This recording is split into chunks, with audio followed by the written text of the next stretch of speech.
We are starting off zoomed in because I have the brand new Gourmande Girl Call of the Siren palette and their first ever Mermaid Magic. This is going to be a highlighter and blush palette. Y'all, I could not wait to dive into this collection. So that is why we are zoomed in. So grab a snack, grab a drink, and let's get started.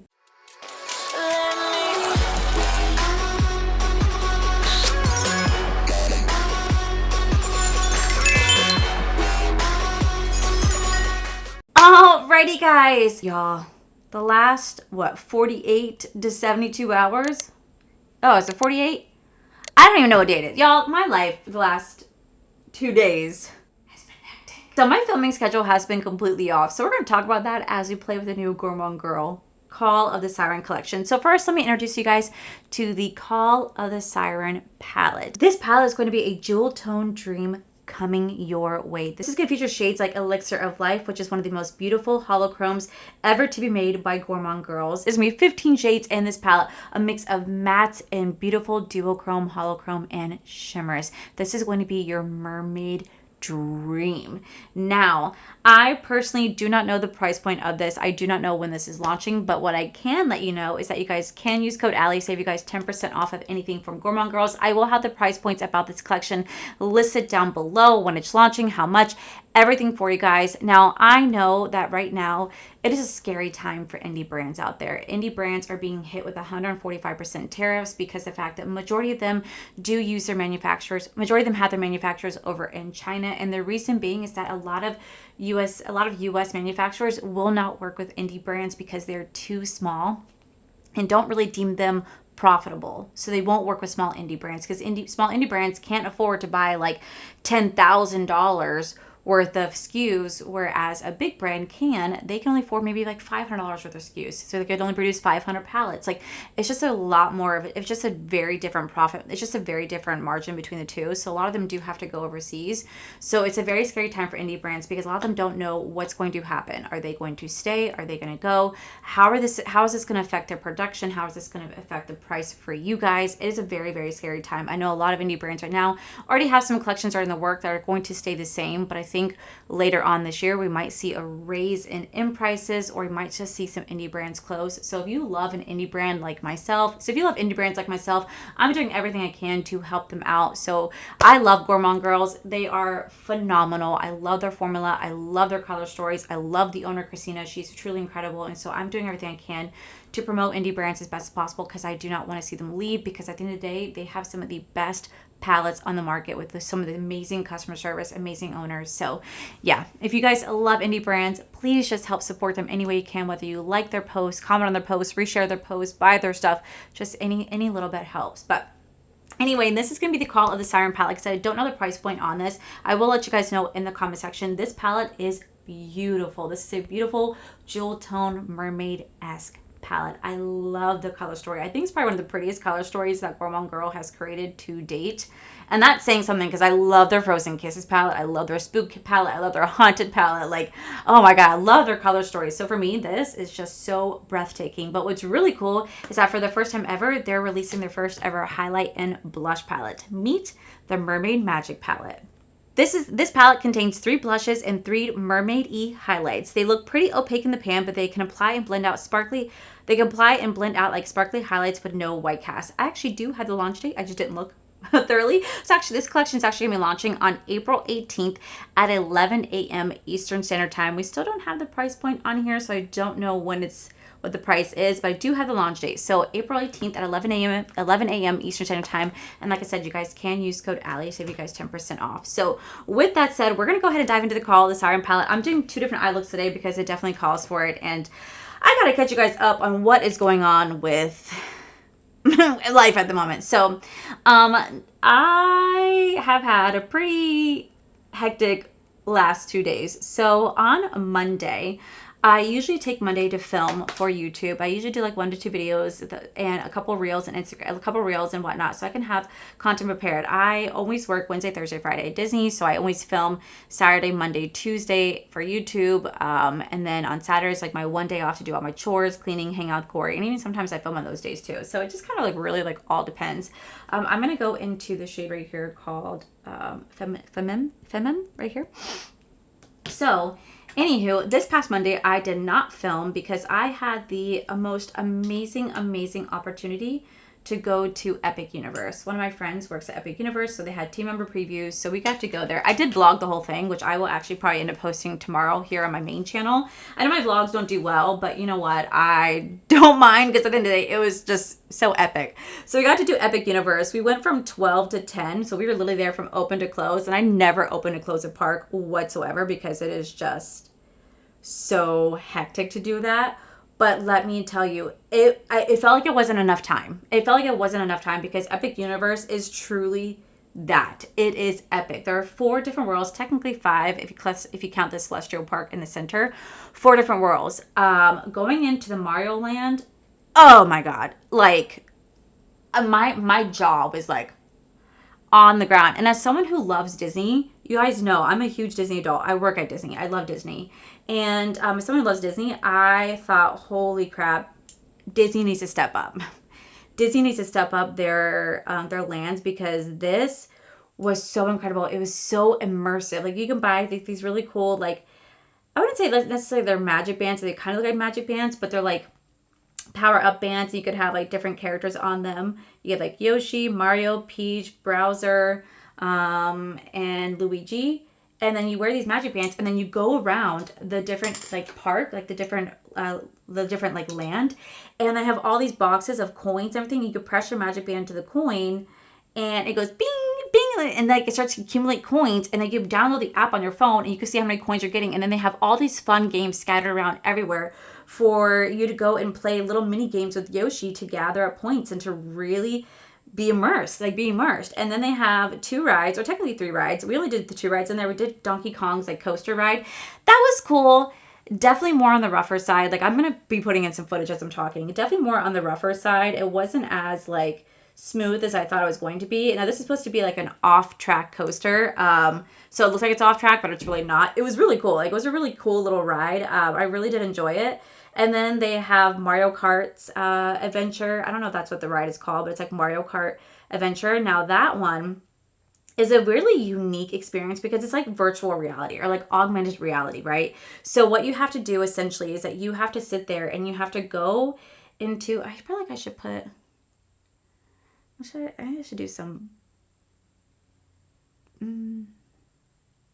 I'll figure out how to blend it. You have to go, like you go into this area, you put on this visor and they put like this augmented reality glasses on top of you.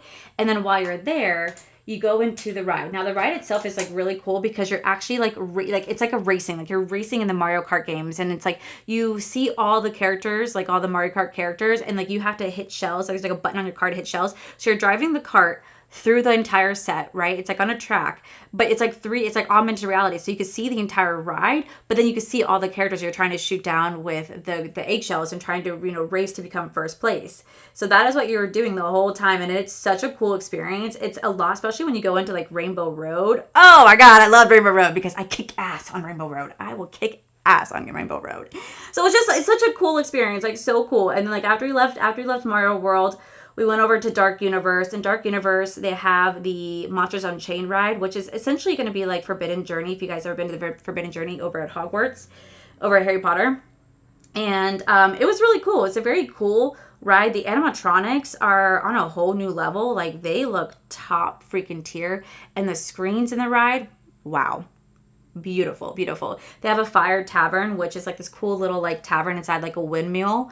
And they have really cool, really sweet drinks. It was really fun going there. They have tons of interaction area there. They have a Curse of the Werewolf roller coaster, nice food. It's all like classic monster. They have, characters kind of walking around. You can meet and greet characters. If you hear the lawnmower people, well, sorry, I still have to film. I got to push through, okay? It's been hectic.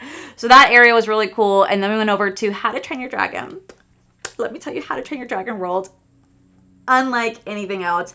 How to Train Your Dragon World was one of my favorites because I love Toothless so much. Like Toothless is one of my faves. I'm going to go into Fairy right here. Toothless is one of my faves, and that area was so massive. And then to see the Toothless animatronic was so freaking cool. Like he is so lifelike, so cool. The characters are really, really on point. Walking around, interacting with everybody.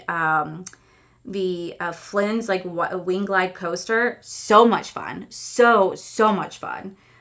Great for kids too. It's almost like Big Thunder Mountain, but for Universal's, vibe of it. And then you have like a Finn's like wing glider like challenge. There's like a water ride. These are these cool, like the cool dragons are like everywhere. They're all interactive and you could go up to them and they're just kind of all over the place.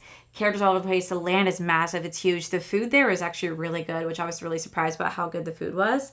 Really, really fun area. I love the How to Train Your Dragon area. I think that one is going to be such a huge hit, especially for kids. I feel like more adults love it than kids do because like I feel like we grew up with How to Train Your Dragon. So really loved that area. And then after that, we went to the Celestial Park. And the Stardust Racers are the biggest coaster that Universal is offering there. And let me tell you, y'all, that Stardust Racer coaster, probably one of the best coasters I've ever been on. Like, I love the Velocicoaster from Universal, but this one just, like, elevates it. Because, like, you're racing against another car. And as you're, like, going, like, you guys are going in and out of each other. So, like, you're literally crossing paths. And, like, I'm staring at the first row on the other coaster. They're staring at me. And, like, we're literally staring at each other. Then, like, we go through a launch. And then we hit another launch. And we go up in the coaster. And then we're really intertwining. At one point, we're above, upside down as they're going like this. And, like, we're making eye contact. And Corey's trying to reach to touch them. They're trying to reach to touch us. It was so smooth. So incredible. I was just in such awe of that coaster. Like, wow. And the Celestial Park was just so cute. They have this really cute little carousel ride over there. Really fun bars over there as well. And just a really overall an amazing experience. Absolutely beautiful. Absolutely beautiful. And then lastly, we went to, I'm telling all this as I'm doing one eye look. I'm so sorry. Because I did vlog this, so you guys are going to see. But my vlog is kind of shitty because like I didn't really talk as much because I was just so in awe of what I was seeing that I wasn't really focusing on talking as much because I was just like blown away. So it might be a shorter vlog because it's just mostly me walking around just kind of showing everything. But then like after that we went over to Harry Potter, and that was just very, very fun in on itself because the fact that like this one is going to be taking place like in France, and then like you have to take like go to the Floo Powder to go to the Ministry of Magic area. Really, really cool. But like this one's taking place in France. And I will say they did a really good job with the decorations, and like they have really nice interactive stuff there. Like you guys will see in the vlog, like I got to interact with one of the characters, which really blew my mind because I thought they were fake. And then I was like, oh shit, you're real. And they're like, yes, I'm real. What's your name? And I said, Allie. They're like, hi, Allie. I was like, oh, they know my name. Like it was just so cool. But I will say that land, I wasn't as like in love with it because I think they did a better job personally with Islands of Adventure Harry Potter and Universal Harry Potter. This one's all about like the French area, which I didn't mind, but it just doesn't feel as much of Harry Potter as the other two lands do. But what I'm really, really, really excited that I got to do, I'm going to go into the shade Lorelei. This is going to be a beautiful like duochrome, by the way. So pretty, right? So pretty. So anyway, they have over there the Ministry of Magic ride, and this one right here is going to be one of their most hyped rides. That ride is by virtual queue only, and when they were doing earlier team member previews in Media Day, they had it open for Media Day, but earlier team member previews never got to do the ride. It's a very, very popular ride. It has one of the most high-tech animatronics in that ride, screens in the ride, and vehicles, okay? It's a really unique experience, and we tried 3 different times throughout the day to get virtual queue, but the virtual queue app sucks compared to Disney. I will definitely give Disney that. Disney's virtual queue is so easy to work with. This one was kind of just shitty, and I didn't care for it. But we went to the queue, but we still got to go walk the queue. And as we walked in, I mean, like literally, I was almost brought to tears for how massive the queue is and how gorgeous it is. Like you're standing inside the Ministry of Magic, and as someone who has read the books my entire life, has seen all the movies, it just really it kind of like just took my breath away for a minute for how massive it is. I just did not expect that. I did not like expect that at all. I was just like, wow, like Universal absolutely just really did something with this queue. But then one of the managers came out and she asked if we wanted to ride the ride because they were having issues with their virtual queue, and they really want people testing out this ride. They got to get feedback. So we got to ride the ride, and let me tell you, I started to cry a little bit because I was so excited, and that ride was so freaking cool. So freaking cool. If you do get motion sickness, heads up, this is a motion simulator ride. Like you are moving on an actual track, but it is motion sickness. It does have screens. So my two friends that I was with, my best friend Alyssa, she gets really bad motion sickness. She was like, I can't do that ride again. And my other friend Tiago was like, nope. They both were like at the end of it going, not for me. And I'm over here going, again. Like, I don't get motion sickness like that, but it really took my breath away. And it was just such a phenomenal day. And I don't know when I'm going back, but I was very grateful I got to go for team member preview. Universal really did it with this one, and it just got me so up in my feels. I had truly one of the best times. I'm going to go into the shade called Serene very lightly. Just very lightly. We're going to mix several shades. And yeah, I just was floored by how incredible it was. And I can't say enough good things about how that amazing that park was. So we did that on Monday, right? That was my day on Monday, and it was truly just epic. I'm going to go into Bewitch to go with that. We're really mixing in some of those shades. Look at how pretty that is. And I'm finishing off with the shade called Spellcaster. This is going to go right in the inner corner, but then like when I finish my makeup, it's going to go fully, like, I'm going to wrap it around this way as well. But we're going to put that literally right there. Like, I don't think you guys can see how gorgeous this shade is. Like,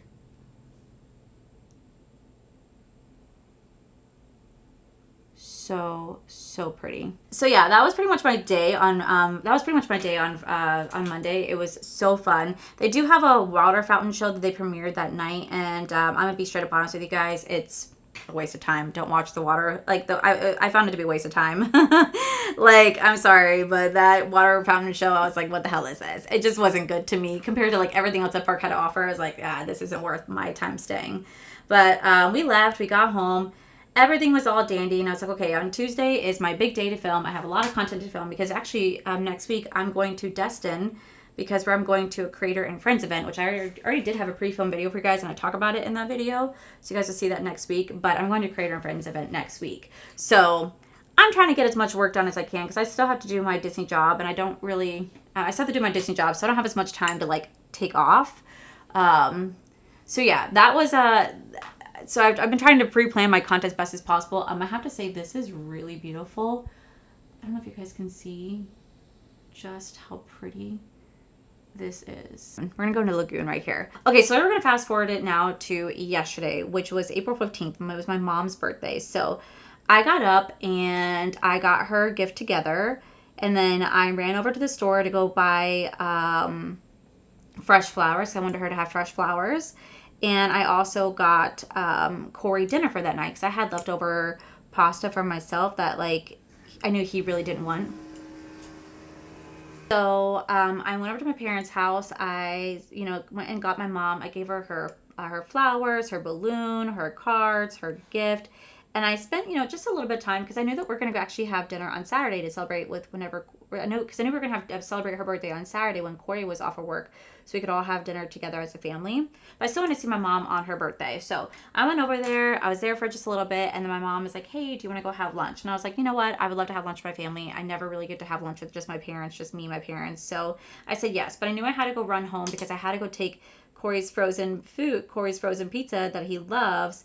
I had to go put that in the freezer. My parents were like, oh, why don't you just put it in our freezer? But it wouldn't make sense because where we were going for lunch was halfway between my house and their house. I'd have to backtrack, so it didn't make sense. I was like, oh no, like I'll just run home. And I did, and I came back. But when I came home originally, I saw that there was, someone had gotten sick, and I was like, okay, like who got sick?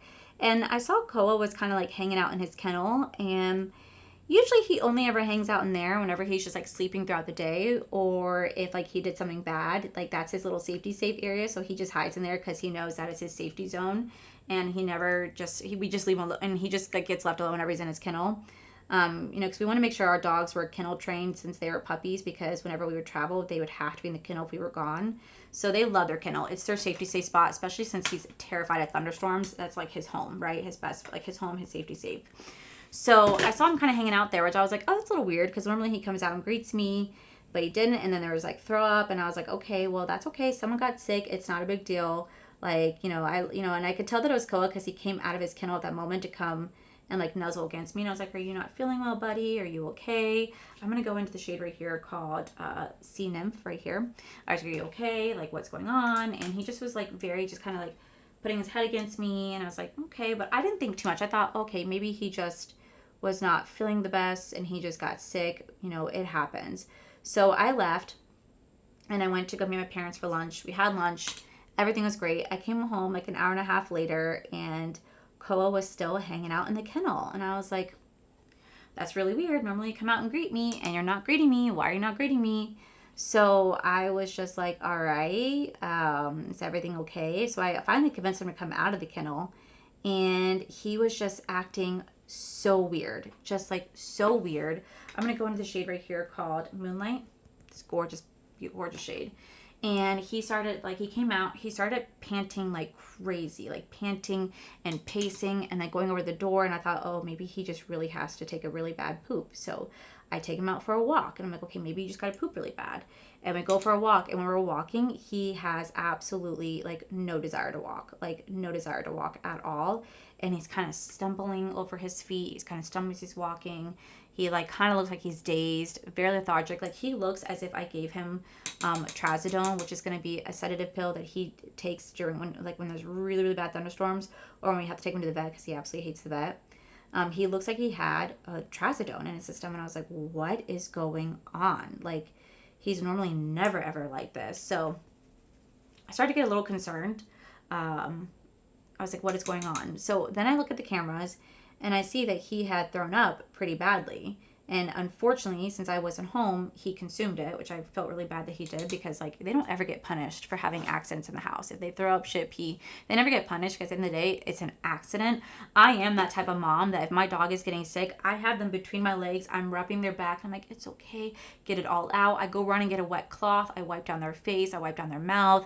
I say that it's okay. And I give them such many loves and kisses. And like, it's like a moment. Corey's like, Jesus Christ. You know what I mean? Because like, they're my child and they're sick. They need me. So, yeah, I was getting kind of concerned because like, he just was being very different. And so when I brought him back inside from his walk, I texted Corey. He's like, hey, how was Koa's poop this morning? He said, it was perfectly fine. Why? I said, he's acting very weird. So then Corey literally is at work. He calls me. He's like, what's going on? And I explain it. And as I'm in the middle of talking to Corey on the phone, Koa's sitting right in front of me, and he starts swaying and he starts crossing his eyes and like doing like that. And I'm like, oh my God, something's wrong with our dog. So Corey's like, I'm leaving. So Corey left work, and he immediately came home, and we rushed Koa to the vet, and they immediately rushed him back there because from what they were thinking, they said that it sounded like he had bloat. And bloat, it can be very deadly for a dog if they're not seen right away. But the only thing that I was like, I don't know if it could be that, because like he didn't get into anything. Like I was like, I thought it couldn't be that, because how would his stomach just flip and whatnot? Because he wasn't running around. He didn't like have food in his system. He didn't have like a belly full of food. He didn't have like, he wasn't running around with a belly full of food or belly full of water. Like he wasn't being super active. Like I know how to really space out their physical activities versus how much they drink and eat, because I do not want my dogs to get bloat. It's very common for large dogs, especially German Shepherd. So I've been very proactive since they were puppies on how to properly take care of them. Like whenever we go on long walks or we go on huge runs, they're not allowed to have water for minimum 30 minutes. They're not allowed to have water. They're not allowed to have food an hour prior to or after their run and workout, because I do not want to run the chance of getting them to have bloat. I've been very proactive. I talked to my vet about this. They know what we do. So even he was just like, this is a little weird. So they felt his belly.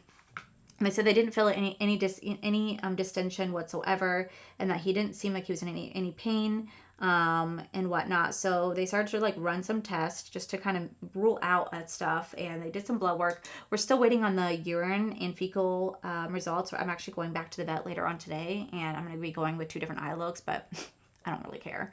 So I'm going back to that later today for to see what other stuff they can tell us, because when they got the blood work back, they said that everything came back normal minus his white blood count. It indicated that he had some sort of elevated white blood cells, which probably due to the fact that he was getting sick.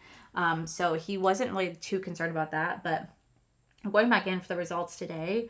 But he did give him different type of medication. Like I have to now take like this syringe style medication, and it's like I don't know what it's called, but like it's like a pill that I have to put into a syringe, and then I have to dilute it with water, and then I have to like shake it up to make sure the pill fully dissolves, and then I have to give it to him. It's like it coats his stomach.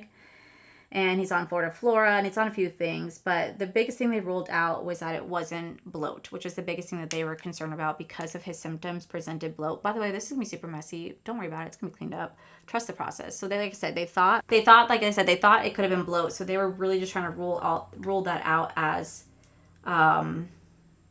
something that it was. I'm gonna go back into Lagoon one more time to put an outer edge.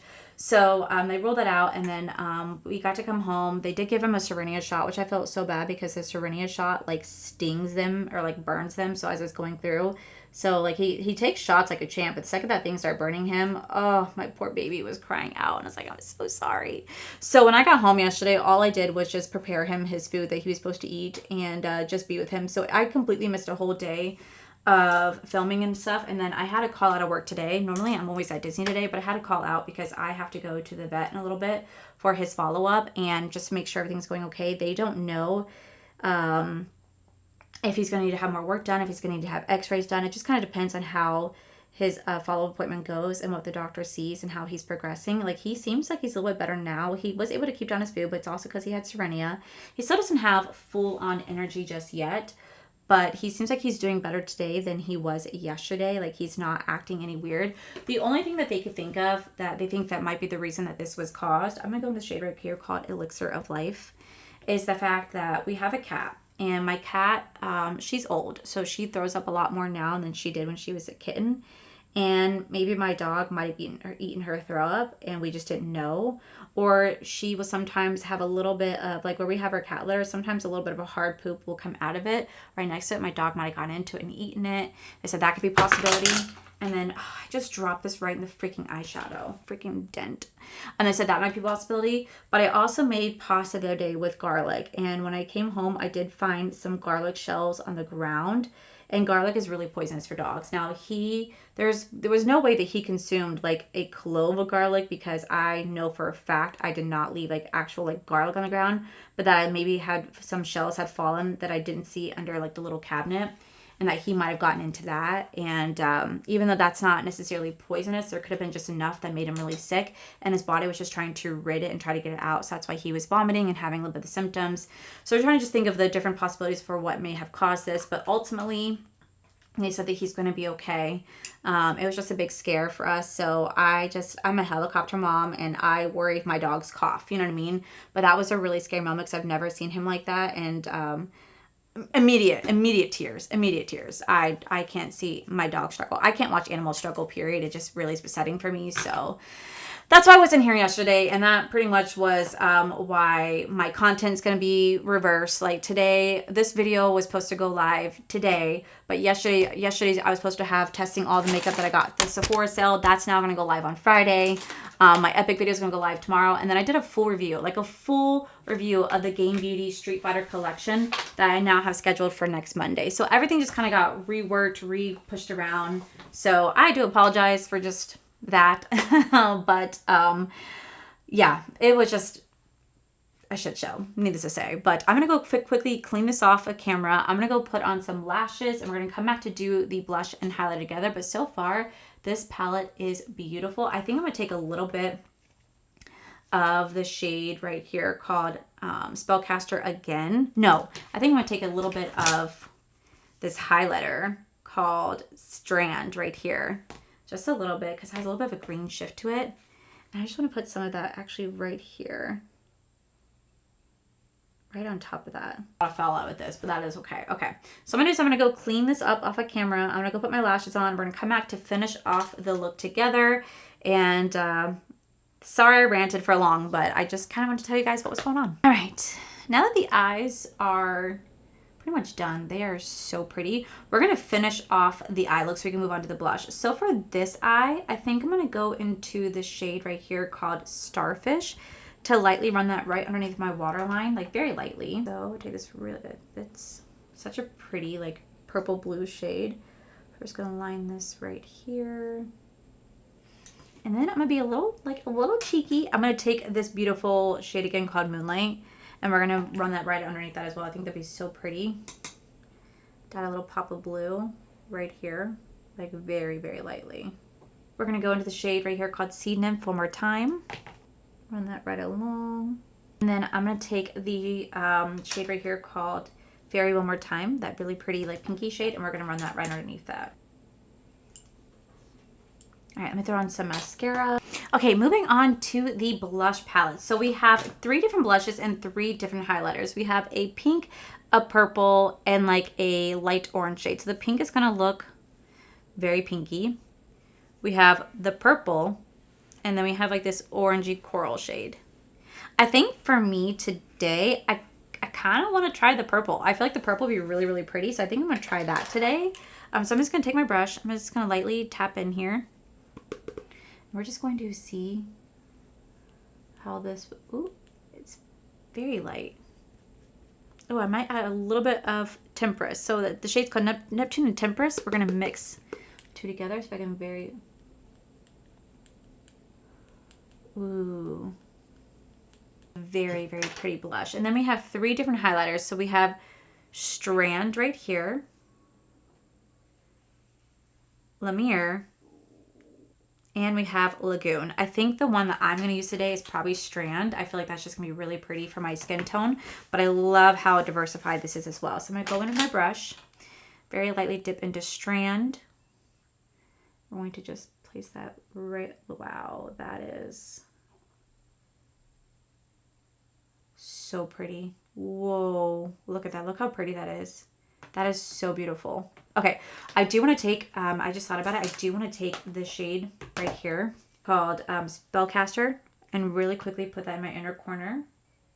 And then I want to take the shade called Lagoon and very lightly put that right, ooh, I'll use my finger, put that like right here. We're going to take that shade Strand again, put that right back in the inner corner. And then I'm going to take the shade called Lumiere, and then we're going to put that on the brow bone. I feel like that'd be really pretty to put, ooh, too much, right there. Okay guys, so this is how the look is looking right now. This is so pretty. First off, look at that highlight. Do you guys see that shift? Gorgeous. And then look at the eyes. So pretty, like literally so pretty. I mean, like, again, look at that eyeshadow. Okay, let me go and do my lips off the camera, guys, and I'll be right back. Hey guys, so this is the final look right here. I'll make sure I link one of my lips down below. I did film like a little TikTok for it, but I would say this is the final look right here. I think both looks are absolutely beautiful. I feel like I'm definitely giving a little bit of a mermaid vibe with this eye right here with that highlight and that blush. I mean, just look at that right there, right? And then when I close this eye again, the exact same thing. Like, the color story in this palette is beautiful, absolutely beautiful. Sucks I can never get the true shift on my camera. I try even taking some of your guys' pointers, and I still just, I need a better camera ultimately, but I will say I am thoroughly impressed with how beautiful this palette is. I mean, absolutely beautiful. So here we have the Call of the Siren palette. There's gonna be 15 shades in here. Again, I don't know the price point on this, but I do know it's gonna be launching on April 18th at 11 a.m. Eastern Standard Time. You're gonna get a mix of mattes, shimmers, and a little bit of like dual chrome, multi-chrome moment in here. You guys will not be disappointed. The colors speak for themselves. This is a true mermaid siren palette. I love the formula. I love the color story, and I just love the way these eye looks came out together. Oh, it gets me so excited. And then we have their first ever blush and highlighter palette. Now, I will say the blushes are so beautiful. They are pigmented, but they blend out very easily, and I love how versatile the shades are. But the highlighter is like, whoa, like look at that pigment on that highlighter. Like, dang, it's intense. It's a high shine, wet looking highlighter. I love it. I love it. I love it. I love it. So, Gourmande girls, you guys did an absolute fantastic job with the Call of the Siren collection. I feel like I'm living my perfect little mermaid-esque moment. So, like I said, I'll make sure I link all the details about this launch as well as Watermark My Face down below. But thank you guys so much for sticking through my story today and for dealing with my hectic schedule I'm going to have for the next week. But I just still wanted to have something out for you guys. I still wanted to still going to have videos out for you guys. They just might be in a different order. But anyway, I appreciate you guys listening to my story. And once again, thank you so much to Gourmande Girls for sending this my way. But that, my most beautiful friends, is it for today's video. If you guys enjoyed today's video, please make sure you guys give this video a cheeky thumbs up. Don't forget to subscribe to my channel if you guys have not already, because I do post 3 to 4 videos every single week. Make sure you guys head over to my other channel. It's R for the Life. You guys get to see my cool, wonderful adventures, my amazing husband, Corey. And as always, the biggest thank you goes to these beautiful, wonderful Patreon members you guys see right here. Thank you guys so much for everything. And to my subscribers and viewers, thank you guys so much for being here. Whether you guys like this video, you guys thumbs down this video, you guys subscribed, you guys did not subscribe, either way, thank you guys so much for being here. I love and appreciate each and every single one of you. So with that said, guys, I love you, and I'll see you guys in the very next video. Bye!